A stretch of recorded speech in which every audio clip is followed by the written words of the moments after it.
E5 TV news కు స్వాగతం. ముందుగా హెడ్లైన్స్. నేనున్నంత వరకు నాకు వారసులుండరు. Mayawati big statement.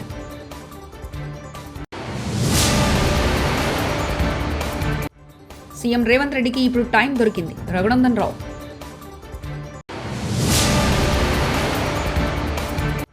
చంద్రబాబు వ్యాఖ్యలు రాజ్యాంగ విరుద్ధ. శైలజనాథ్.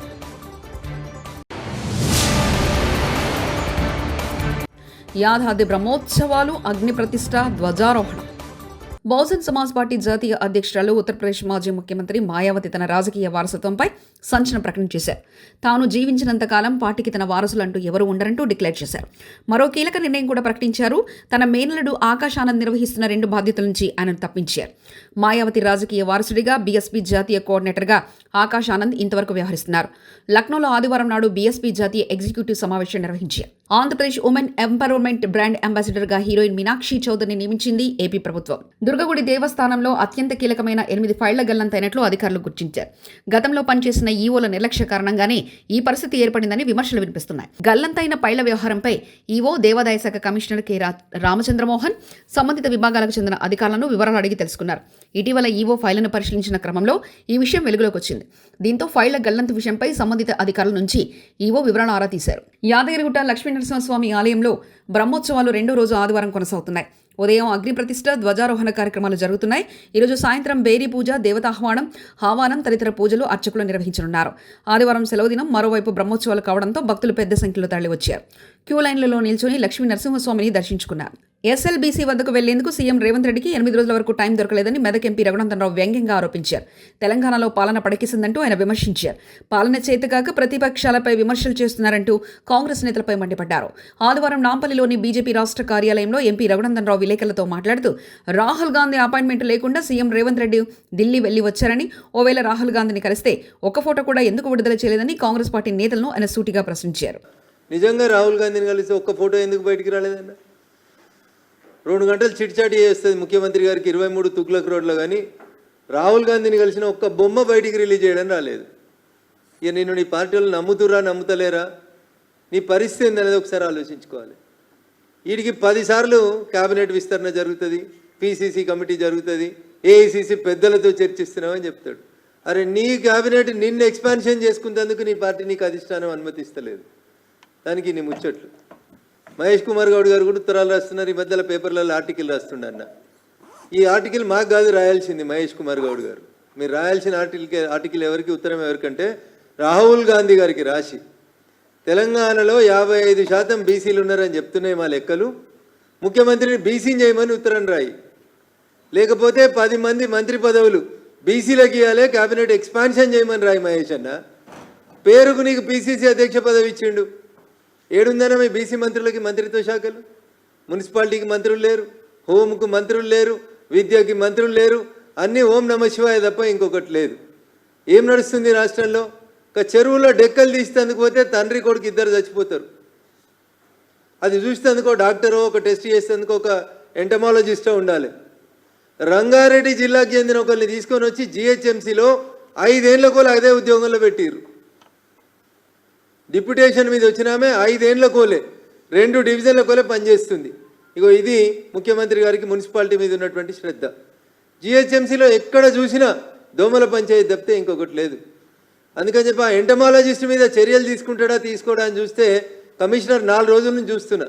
2-3 కాంట్రాక్ట్ ఎంప్లాయీస్ మీద చర్య తీసుకొని 2 ప్రాణాలు పోతే మున్సిపాలిటీలో సంబంధం లేదు, చర్య లేదు.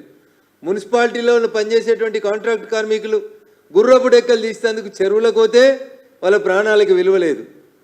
నా జిల్లా అని బాగా మాట్లాడుకునేటువంటి ముఖ్యమంత్రి సొంత జిల్లాలో ఎస్ఎల్బీసీ టన్నల్లోకి పోయినటువంటి కార్మికులు చచ్చిపోతే 8 రోజుల నుంచి ఆ టన్నల్ దగ్గరికి పోయేందుకు ఓపిక ముఖ్యమంత్రికి లేదు.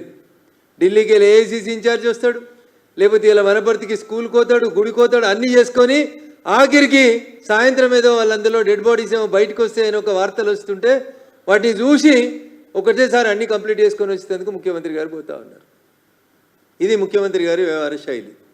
అసలు ముఖ్యమంత్రి గారికి ఏమైనా అడ్మినిస్ట్రేషన్ మీద పట్టుందా, ప్రభుత్వం మీద పట్టుందా? నీ వెనకాల ఏం జరుగుతుందో నీకేమైనా తెలుసా? నీ పక్కనున్న కుర్చీలు గుంజేందుకు ఎట్లా ప్రయత్నాలు చేస్తున్నారు అనేది నువ్వు ఢిల్లీలో బాధపడుతున్నావు తప్ప నీ ప్రభుత్వాన్ని నువ్వు కంట్రోల్ చేసుకునేటువంటి శక్తి నీకు లేదనేది చాలా స్పష్టంగా ఇక ఈ మధ్యలో అర్థమవుతా ఉంది. మహేష్ కుమార్ గౌడ్ గారు మీరు కూడా బీజేపీ మీద మాట్లాడుతున్నారు, మా మీద మాట్లాడు మానేసి. మీరు చేయాల్సిన పని ఏంటంటే కాంగ్రెస్ ప్రభుత్వంలో ఇంకా 6 మంత్రి పదవులు ఖాళీగా ఉన్నాయి. ఒక్క బీసీకి మంత్రి పదవికి అర్హత లేదా? కాంగ్రెస్లో 6 మంత్రి పదవుల్ని ఫిలప్ చేసుకోవడానికి 14 నెలలుగా దాదాపు 30 సార్లు ఢిల్లీకి వేస్తే కూడా అనుమతి వస్తలేదు. మీరు వచ్చి బీజేపీ గురించి, భారతీయ జనతా పార్టీ గురించి, నరేంద్ర మోడీ గారి గురించి మాట్లాడతారు. సిగ్గుండాలే, మామునూరులో పోయి మేం తెచ్చినాం ఎయిర్పోర్ట్ అని చెప్తారు కాంగ్రెస్ వాళ్ళు. మామునూరు అనే ఎయిర్పోర్ట్ గురించి కాంగ్రెస్కి సంబంధం లేదు. మామునూరుకి ఎయిర్పోర్ట్ కావాలని కాంగ్రెస్ అయినాడు ఉత్తరం కూడా ఇవ్వలేదు. మ్యాటర్ ఎక్కువ మీటర్ తక్కువగా నిన్న బడ్జెట్ ప్రసంగం ఉంది. సామాన్యుడి యొక్క సంక్షేమం మీరు సూపర్ 6 హామీలు కదా ఇచ్చారు, దాని నిమిత్తం మీరు బడ్జెట్లో ఎందుకు ప్రవేశపెట్టలేదని మేము సూటిగా ప్రశ్నిస్తున్నాం. 6 హామీలని చెప్పి ఇంటింటికి వెళ్ళి ఉదరగొట్టి మరీ చెప్పారు. రైతుకు 20,000 ఇస్తామని లాస్ట్ బడ్జెట్లో కూడా పెట్టారు, ఎందుకు ఇవ్వలేదు మరి? ఈ బడ్జెట్ దేనికి? మీరు రాజకీయ ఉపన్యాసాలు ఇవ్వడానిక? మార్గాని భరత్, వైఎస్ఆర్సీపీ అధికార ప్రతినిధి. ఆర్థికవేత్త అంటే ఈయన పయ్యావుల కేశవ్ గారు ఎవరైతే ఉన్నారో ఆయన కౌటిల్యుడి కింద పోల్చుకున్నాడు. అదేవిధంగా చంద్రబాబు నాయుడు గారిని చంద్రగుప్త మౌర్యుడి కింద పోల్చాడు. అంటే కౌటిల్యుడిని అనుసరించి చంద్రగుప్త మౌర్యుడు ప్రజలకు చాలా గొప్పగా చేశాడు, అది పురాణం, ఓకే, బాగానే ఉంది. ఆయన చెప్పిన అంశం ఏంటంటే సామాన్యుడు సంక్షేమమే తన సంక్షేమంగా భావించాడు చంద్రగుప్త మౌర్యుడు అని చెప్తా ఉన్నాడు. నేను ఇవాళ అడుగుతా ఉన్నా, ఇవాళ మీరు 2వ సంవత్సరం బడ్జెట్ మీరు ప్రవేశపెడతా ఉన్నారు కదా, మరి సామాన్యుడి యొక్క సంక్షేమము మీరు సూపర్ 6 హామీలు కదా ఇచ్చారు, సూపర్ 6 హామీలకి నిమిత్తము మీరు బడ్జెట్లో ఎందుకు ప్రవేశపెట్టలేదు అని నేను ఇవాళ సూటిగా ప్రశ్నిస్తూ ఉన్నాను ప్రభుత్వాన్ని. ఇప్పుడు మీరు సూపర్ 6 హామీలు 6 హామీలు అని చెప్పి ప్రతి ఇంటింటికి కూడా వెళ్ళి ఊదరగట్టారు. ఏమని చెప్పుకున్నారండి? ఆయన ప్రతి ఇంటింటికి కూడా వెళ్ళి ఏమని చెప్పాడనంటే రైతులకి అన్నదాత సుఖీభవ కిందన 20,000 రూపాయలు ఇస్తానని చెప్పాడు. మరి 20,000 రూపాయలు లాస్ట్ బడ్జెట్లో కూడా పెట్టారు వీళ్ళు. బడ్జెట్లో అంకిల గారెడి బాగానే ఉంది, కానీ ఇవాళ మీరు లాస్ట్ బడ్జెట్లో 20,000 రూపాయలు ప్రతి రైతన్నకి ఇస్తాను, 55 లక్షల మంది రైతన్నలు ఉన్నారు కదా, మరి లాస్ట్ బడ్జెట్లో పెట్టింది మీరు ఎందుకు ఇంప్లిమెంట్ చేయలేదని వాళ్ళు మేము ప్రశ్నిస్తున్నాం. అసలు ఈ బడ్జెట్ దేనికి అని అడుగుతా ఉన్నా. మీరు లాస్ట్ బడ్జెట్లో పెట్టారా లేదా? రైతన్నలకు అందరికీ కూడా అన్నదాత సుఖీభావ కిందన 20,000 రూపాయలు ఇస్తానని పోయినసారి బడ్జెట్ 2024-25లో పెట్టినప్పుడు మీరు ఎందుకు ఇంప్లిమెంట్ చేయలేదని వాళ్ళు మేము ప్రశ్నిస్తున్నాము. ఈ బడ్జెట్ దేనికి? మీరు రాజకీయ ఉపన్యాసాలు కానీ ఇవాళ మేము ప్రశ్నిస్తున్నాము. ఇవాళ మళ్ళీ దాన్ని కొనసాగింపు కిందన మరి ఈ సంవత్సరం కూడా 2వ సంవత్సరం కూడా మీరు పెట్టారు. ఆ 2వ సంవత్సరంలో పెట్టింది మీరు కేటాయింపులు ఇచ్చింది కేవలము 6,300 కోట్ల రూపాయలు. 55 లక్షల మంది రైతులు ఉంటే మీరు 20,000 చొప్పున మీరు చూసుకుంటే సుమారుగా 11,000 కోట్లు అవుతా ఉంది. ఎక్కడికి వెళ్ళిపోతా ఉంది ఈ డబ్బు? మళ్ళీ దీంతో పాటు కౌలు రైతులను కూడా ఇంక్లూడ్ చేస్తా ఉన్నారు. ఎక్కడికి వెళ్తుంది? మరి అన్నదాతలకి సుఖీభవ అని మీరు చాలా ఆర్భాటంగా గొప్పగా పెట్టిన పేరుకి తూట్లు పడుస్తా ఉన్నారా అని వాళ్ళు మేము ప్రశ్నిస్తున్నాం. గంగాధర నెల్లూరు నియోజకవర్గ పార్టీ నేతలు కార్యకర్తలతో సీఎం చంద్రబాబు. సభ్యులందరికీ నమస్కారాలు, అభినందనలు, శుభాభినందనలు.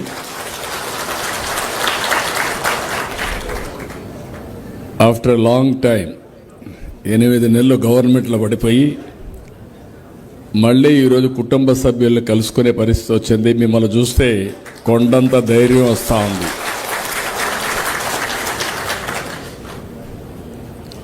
ముప్పై సంవత్సరాల తర్వాత గంగాధర్ నెల్లూరు కోట పైన తెలుగుదేశం పార్టీ జెండా ఎగరేశారు.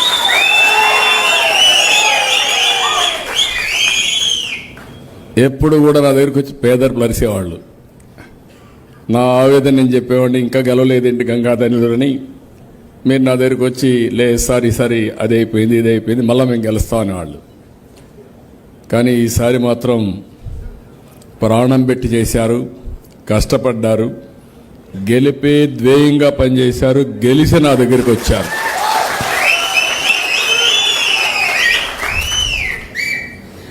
ఆఫ్టర్ లాంగ్ టైం చిత్తూరు జిల్లాలో కొంచెం పక్కన గురి తప్పాం కానీ తంబళ్లపల్లి పుంగనూరులో ఇక్కడ మాత్రం అన్ని సీట్లు మనమే గెలిచాం. రాష్ట్రం అంతా గెలిచాం. రాష్ట్రంలో మనం ఒకసారి చూస్తే వైనాట్ 175 అన్న వ్యక్తులు, కుప్పం కూడా మా లెక్కలో ఉందని చెప్పుకున్న వ్యక్తులు ఇప్పుడు రాబోయే రోజుల్లో వైనాట్ పులివెందలనే పరిస్థితికి వచ్చాం. అక్కడ కూడా సరిగా చేసుంటే సీటు మందే. ప్రజలంతా ఒకటిగానే ఆలోచిస్తున్నారు. అక్కడక్కడ కొద్దిగా మన నాయకులు పూర్తిగా మోటుకోవడంలో కొంచెం ప్రాబ్లమ్స్ వస్తున్నాయి. నాకు కూడా తోస్తున్నాను కానీ అప్పుడప్పుడు కొన్ని ప్రాబ్లమ్స్ వస్తాయి. అయితే మీరందరూ కూడా అందరూ ఉన్నాం. నన్నైతే మీరు చాలాసార్లు చూసుంటారు చిన్నప్పటి నుంచి. ఎందుకంటే చిత్తూరు జిల్లాలో నేను క్లోజ్గా తిరిగాను కాబట్టి, అంచెలుగా ఎదిగాను కాబట్టి, పార్టీ పెట్టినప్పటి నుంచి అనేక రకాలైన సమస్యలు మనం ఫేస్ చేసాం ఈ జిల్లాలో కూడా. ఒకప్పుడు 15 సీట్లు 14 సీట్లు మనం గెలిచాం. ఆ తర్వాత నిన్నే మళ్ళీ 2 సీట్లు పోయినాయి. మిగిలినప్పుడు 7, 6 అట్లా కుడి ఎడమగా వచ్చేటివి. రాయలసీమలో కరువు, వలసలు, రైతుల ఆత్మహత్యలకు ప్రభుత్వాలు అనుసరిస్తున్న విధానాలే ప్రధాన కారణమని గతంలోనే అనేక ప్రభుత్వ గణాంకాలు చెప్తున్నప్పటికీ వాటిని ఏమాత్రం పట్టించుకోకపోగా ఇక్కడున్న సహజ వనరులను, సంపదలను ప్రభుత్వ కార్యాలయాలకు, అమరావతికి తరలిస్తున్నారు. అనేక సంవత్సరాలుగా రాయలసీమ ఇంతటి దుర్భిక్షంతో, కరువుతో అల్లాడుతున్నా వాటిని పరిష్కారానికి ఏనాడు సరైన మార్గదర్శకాలు ఏ ప్రభుత్వమూ అనుసరించలేదు. ముఖ్యంగా నేడు ప్రవేశపెట్టిన కూటమి ప్రభుత్వం రాష్ట్ర బడ్జెట్లో ఈ కరువు, వలసల నివారణకు ప్రభుత్వం ఎలాంటి కేటాయింపులు కానీ ప్రకటనలు కానీ చేయలేదు. ఉన్నత విద్యకు కేవలం 2,481 కోట్లను మాత్రమే బడ్జెట్లో కేటాయించింది. ఇది ఏమాత్రం నిర్వహణ కూడా సరిపోయినటువంటి కేటాయింపు. రాయలసీమలో అనేక ప్రాజెక్టులు పెండింగ్లో ఉన్నా వాటికి సరైన నిధులు కేటాయించక ఆ ప్రాజెక్టులను మరుగుల పడేస్తున్నారు. కృష్ణానది యాజమాన్య బోర్డును, ఆంధ్రప్రగతి గ్రామీణ బ్యాంకు కేంద్ర కార్యాలయాన్ని రాయలసీమ నుంచి అమరావతికి తరలిస్తున్నారు.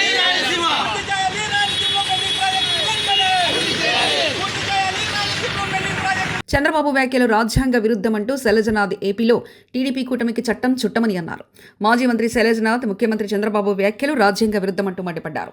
రాష్ట్రంలో వైఎస్ఆర్సీపీ కార్యకర్తలకు సంక్షేమం, అభివృద్ధి అందకూడదు అంటే ఎలా అని చంద్రబాబును సూటిగా ప్రశ్నించారు. అధికారంలోకి వచ్చిన తర్వాత మీ యొక్క ప్రవర్తన కానీ, మీ యొక్క రియాక్షన్స్ కానీ, లేదా ప్రజలకు మీరు ఏం చెప్పాలనుకుంటున్నారు కానీ అది ముఖ్యమంత్రి స్థాయికి తగ్గి ఉన్నాయనే విషయాన్ని స్పష్టంగా చెప్పాలనుకుంటా ఉన్నాం. ఏదైతే రాజ్యాంగబద్ధంగా ఉన్న అంశాలని ఆర్టికల్ 14 ప్రకారం రాజ్యాంగం ముందు ఈ దేశంలో అందరూ సమానమే, అన్నిటినీ పొందడానికి సమానమే అని చెప్పిన తర్వాత మీరు అత్యంత కక్షపూరితంగా ముఖ్యమంత్రి హోదాలో దాదాపు ఫలానా వాళ్ళందరికీ వైఎస్ఆర్సీపీ కార్యకర్తలు ఎవరికి కూడా ఇవ్వమని మీరేం మాట్లాడతారు? మీ వాగ్దానాలు అట్లాగే ఉన్న వాస్తవాలు వీటిని తప్పించుకోవడం కోసం మీరు మాట్లాడుతూ ఉంటారు. మీ నాయకత్వంలో రాష్ట్రం కుదేలైపోతూ ఉంది. అన్ని అబద్ధాలు చెప్తా ఉన్నారు. ఈ రాష్ట్రం ఆర్థిక విధ్వంసం జరిగిందని చెప్తారు. 12.9% వృద్ధిలోకి వచ్చినామని చెప్తారు. 12.9% వృద్ధిలోకి వచ్చాం, మళ్ళీ అప్పులు తెచ్చుకుంటామని చెప్తారు.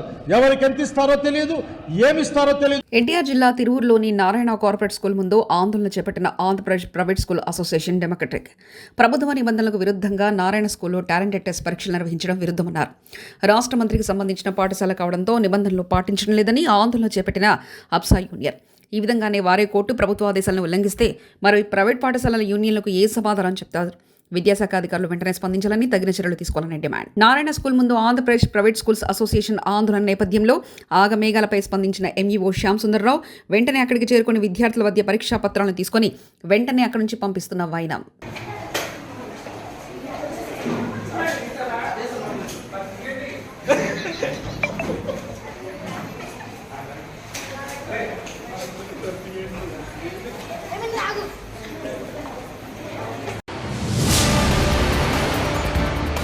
నేనున్నంత వరకు నాకు వారసులుండరు. Mayawati big statement.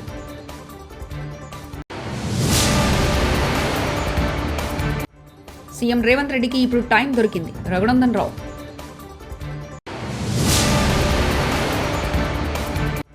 చంద్రబాబు వ్యాఖ్యలు రాజ్యాంగ విరుద్ధ. శైలజనాథ్.